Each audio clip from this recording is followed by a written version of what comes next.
السلام علیکم ورحمۃ اللہ وبرکاتہ۔ دوستوں، آج ہم لوگ مدنی قاعدے کا سبق نمبر 5 پڑھنے جا رہے ہیں۔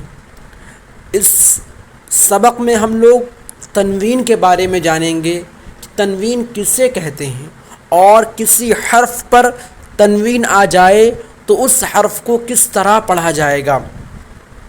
یاد رکھیے، 2 زبر، 2 زیر اور 2 پیش کو تنوین کہتے ہیں۔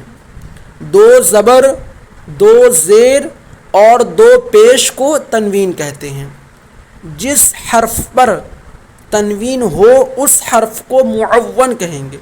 جس حرف کے اوپر یا نیچے جس حرف پر تنوین ہو تو اس حرف کو معون کہتے ہیں۔ تنوین نون ساکن ہوتا ہے جو کلمے کے آخر میں آتا ہے، اس لیے تنوین کی آواز نون ساکن کی طرح ہوتی ہے، جیسے ان، ان، ان۔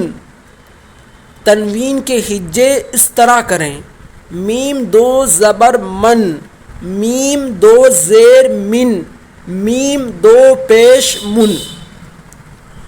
زبر کی تنوین کے بعد یاد رکھیں، زبر کی تنوین کے بعد کہیں الف اور کہیں یا لکھا جاتا ہے۔ ہجے کرتے وقت اس کا نام نہیں لیں گے۔ چلیے اب مشق کرتے ہیں، تنوین کی مشق شروع کرتے ہیں۔ آپ لوگ سنیے اور پریکٹس کیجئے، انشاءاللہ آپ لوگ صحیح تلفظ کے ساتھ، ادائیگی کے ساتھ قرآن کریم پڑھنے لگیں گے انشاءاللہ۔ تا 2 زبر تن، دیکھیے تا کے بعد الف لکھا ہوا ہے، لیکن اوپر ہم لوگوں نے پڑھا ہے کہ زبر کی تنوین کے بعد اگر الف یا لکھا ہو تو اس صورت میں اس الف اور یا کو ہجے کرتے وقت نہیں پڑھیں گے۔ تا 2 زبر تن، تا 2 زیر تن، تا 2 پیش تن۔ یاد رکھیے، اس تینوں طریقے سے تا قرآن کریم میں آپ کو لکھی ہوئی ملے گی۔ اس کو تا جان لیجیے کہ تا ہے، اس کو تا ہی پڑھنا ہے۔ تا 2 پیش تن، تا 2 پیش تن، تو 2 زبر تن۔ دیکھیے یہاں زبر کی تنوین کے بعد الف لکھا ہوا ہے، لیکن ہجے کرتے وقت اسے نہیں پڑھیں گے۔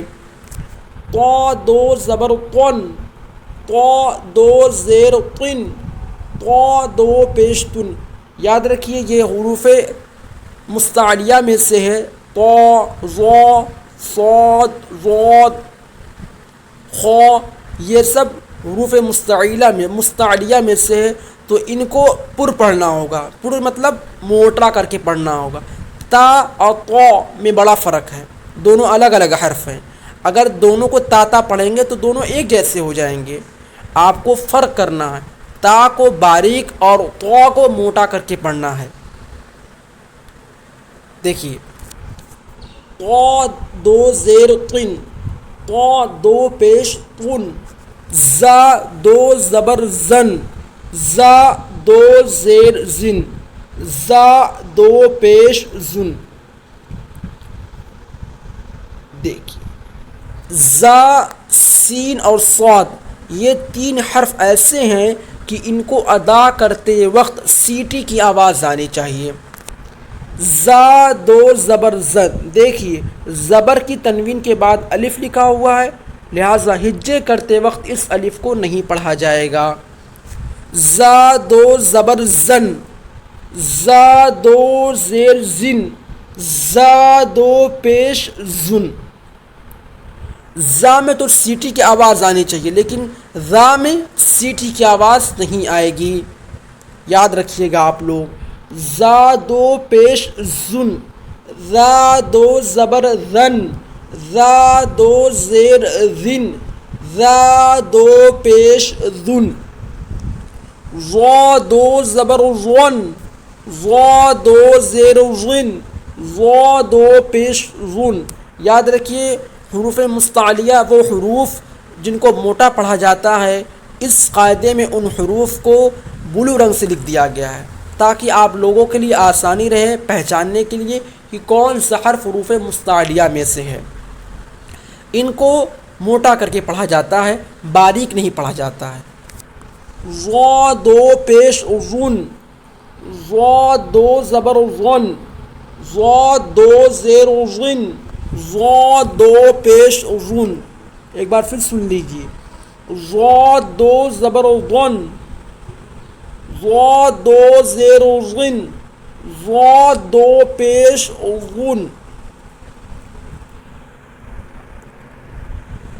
سا دو زبر سن۔ دیکھیے یہاں پر زبر کی تنوین کے بعد الف لکھا ہوا، لہٰذا ہجے کرتے وقت اس کو نہیں پڑھیں گے۔ سا دو زبر سن، سا دو زیر سن، سا دو پیش سن۔ ایک بات یاد رکھیے کہ سین میں اور سا میں بڑا فرق ہے، دونوں الگ الگ حرف ہیں۔ سین کو ادا کرتے وقت سیٹی کی آواز آنی چاہیے، لیکن سا کو پڑھتے وقت سیٹی کی بالکل بھی آواز نہیں آئے گی۔ سا دو زبر سن، سا دو زیر سن۔ آپ لوگ غور سے سنیے اور پھر اسی کی نقل کرنے کی کوشش کیجیے۔ سا دو زبر سن، سا دو زیر سن، سا دو پیش سن۔ اب دیکھیے سین آگے آ گیا، سین میں سیٹی کی آواز آئے گی۔ سین دو زبر سن، دیکھیے سین یہ زبر والی تنوین کے بعد الف آ رہا ہے، لہٰذا ہجے کرتے وقت اس الف کو نہیں پڑھا جائے گا۔ سین دو زبر سن، سین دو زیر سن، سین دو پیش سن۔ صاد دو زبر صن، دیکھیے یہاں بھی زبر والی تنوین کے بعد الف آیا، لہٰذا ہجے کرتے وقت اس الف کو نہیں پڑھیں گے۔ صاد دو زبر صن، صاد دو زیر صن، صاد دو پیش سن۔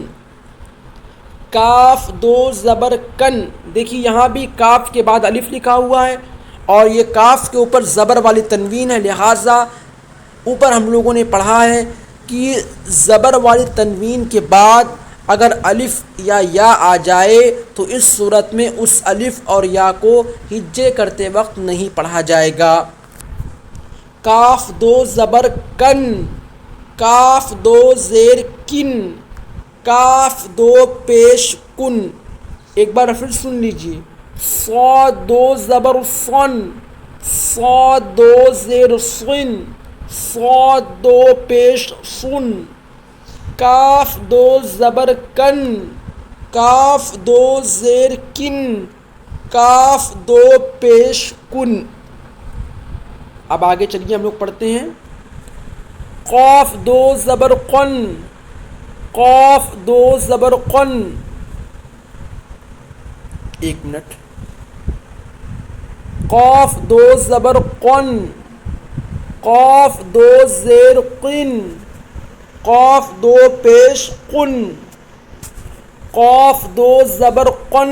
دیکھیے یہاں بھی قاف کے بعد الف آیا ہوا، قاف پر یہ زبر والی تنوین ہے اور اس کے بعد الف لکھا ہوا، لہٰذا ہجے کرتے وقت اس الف کو نہیں پڑھیں گے ہم لوگ۔ چلیے، قاف دو زبر قن۔ ایک بات اور سن لیجئے کہ اوپر میں نے یہ بتایا تھا آپ لوگ کو کہ حروف مستعلیہ یعنی وہ حروف جن کو موٹا کر کے پر کر کے پڑھا جاتا ہے ان کو اس قاعدے میں بلو رنگ سے لکھ دیا گیا ہے تاکہ آپ کے لیے آسانی پیدا ہو جائے کہ وہ حروف جو اس میں بلو رنگ سے لکھے گئے ہیں ان کو باریک کر کے نہیں بلکہ موٹا کر کے پڑھا جائے گا۔ کاف اور قوف میں بڑا فرق ہے، تو یہ قوف ہے، بڑا قوف یہ حروف مستعلیہ میں سے، اس کو موٹا کر کے پڑھا جائے گا۔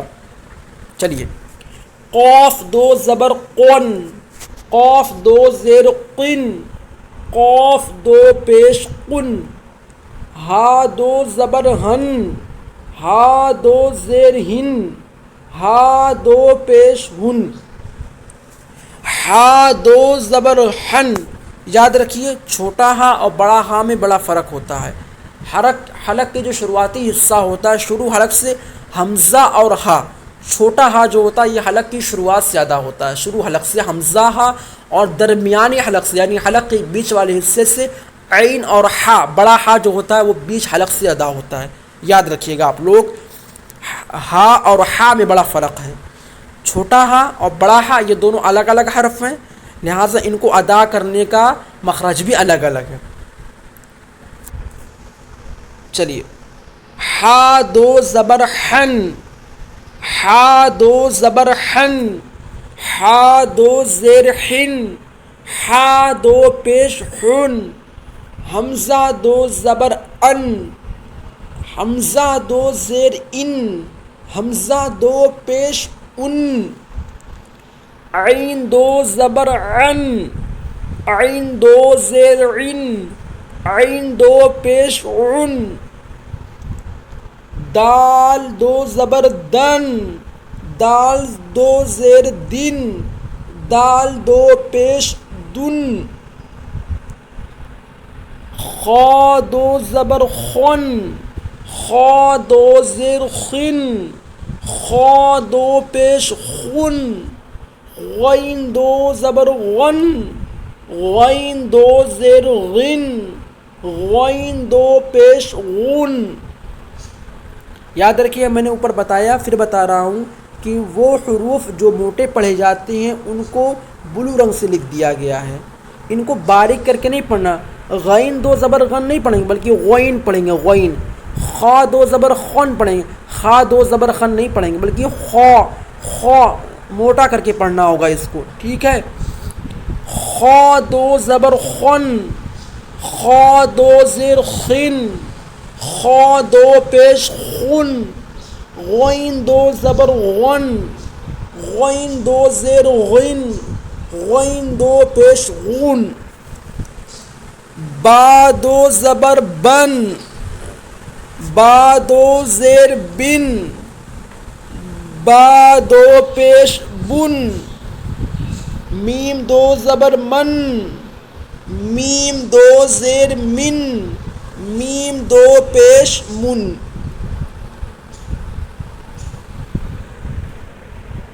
واو دو زبر ون، واو دو زبر ون، واو دو زبر ون، واو دو زیر ون، واو دو پیش ون، فا دو زبر فن۔ دیکھیے اوپر میں نے یہ بتایا تھا کہ زبر والی تنوین کے بعد اگر الف یا یا لکھا ہو تو اس صورت میں ہجے کرتے وقت اس الف اور یا کو نہیں پڑھا جائے گا۔ دیکھیے یہاں واو کے اوپر زبر والی تنوین ہے اور اس کے بعد الف لکھا ہوا ہے، لہٰذا ہجے کرتے وقت اس الف کو نہیں پڑھیں گے۔ اسی طریقے سے یہاں پر دیکھیے فا کے بعد الف لکھا ہوا ہے اور فا کے اوپر زبر والی تنوین ہے، لہٰذا یہاں ہجے کرتے وقت اس الف کو نہیں پڑھیں گے۔ واو دو زبر ون، واو دو زیر ون، واو دو پیش ون، فا دو زبر فن، فا دو زیر فن، فا دو پیش فن، لام دو زبر لن، لام دو زیر لن، لام دو پیش لن۔ یہاں دیکھیے لام کے بعد الف ہے اور لام کے اوپر زبر والی تنوین ہے، اور ہم لوگوں نے یہ پڑھا ہے کہ زبر والی تنوین کے بعد اگر الف یا لکھا ہو تو اس صورت میں ہجے کرتے وقت اس الف اور یا کو نہیں پڑھیں گے۔ لام دو زبر لن، لام دو زیر لن، لام دو پیش لن، نون دو زبر نن۔ دیکھیے یہاں نون کے اوپر زبر والی تنوین ہے اور اس کے بعد یا لکھا ہوا ہے، لہٰذا ہجے کرتے وقت اس الف کو نہیں پڑھیں گے۔ نون دو زبر نن، نون دو زیر نن، نون دو پیش نن، را دو زبر رن، را دو زیر رن، را دو پیش رن، جیم دو زبر جن، جیم دو زیر جن، جیم دو پیش جن، شین دو زبر شن، شین دو زیر شن، شین دو پیش شن، یا دو زبر ین، یا دو زیر ین، یا دو پیش یون۔ ایک بار پھر سن لیجیے، شین دو زبر شن، شین دو زیر شن، شین دو پیش شن، یا دو زبر ین، یا دو زیر ین، یا دو پیش یون۔ آپ لوگوں نے آج کا سبق نمبر 5 سماعت کر لیا۔ الحمدللہ یہ سبق پورا ہو گیا۔ اب تقریباً 15 یا 17 سبق اور باقی ہیں، اس کے بعد یہ قاعدہ پورا ہو جائے گا۔ جو آپ لوگ کو پڑھایا گیا ہے اس سبق کو آپ لوگ غور سے سنیں کہ کس طریقے سے ہر حرف کو ادا کیا گیا ہے، اور آپ لوگ پھر اسی کو دہرائیں۔ انشاءاللہ جب آپ لوگ اصل چیز جو ہے وہ حروف کی ادائیگی، اور یہ کل 29 حروف ہیں عربی کی، ان 29 حروف کو اگر آپ لوگ صحیح طور پر ادا کرنا جان جائیں اور ان کا ہجے کرنا جان جائیں تو انشاءاللہ تعالی بآسانی آپ لوگ قرآن شریف صحیح تلفظ اور تجوید کے ساتھ پڑھ سکیں گے۔ اس درس کو آپ لوگ غور سے سنیں، سماعت کریں، اور پھر ضرور اس کی پریکٹس بھی کریں۔ بغیر پریکٹس کے نہیں آنے والا۔ آپ لوگ اس کو سنیں اور پریکٹس کریں، اور یہ بھی یاد رکھیں کہ میرے اس چینل کو آپ لوگ سبسکرائب کریں اور بیل آئیکن کے بٹن کو دبا دیں تاکہ ہر آنے والی ویڈیو آپ لوگوں تک بآسانی پہنچ سکے۔